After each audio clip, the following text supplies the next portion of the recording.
Be like a tree and let the dead leaves drop. These are not just poetic words, they are medicine for the soul. Every autumn, this tree lets go of its leaves, not because it is weak, but because it is wise. The tree does not cling to what has outlived its time.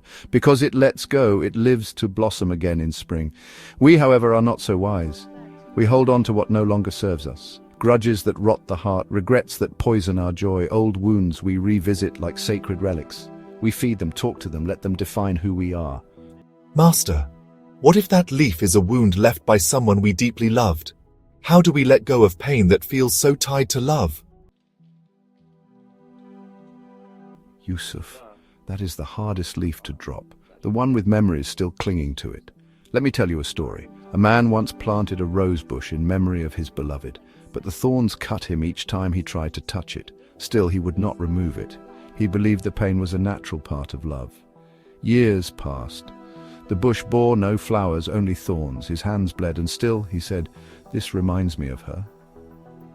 One day, a traveler came and said, "Why not plant another rose, one that blooms without hurting you?" Only then did the man see his grief had become his identity.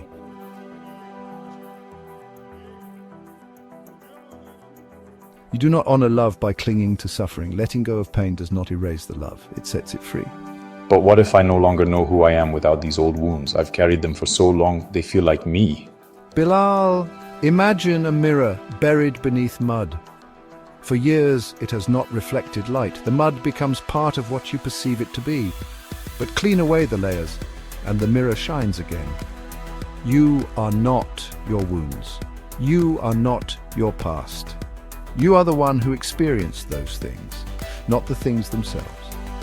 Just as a traveler may pass through many cities, but none define who he is. Master, is letting go not a form of forgetting? Of weakness?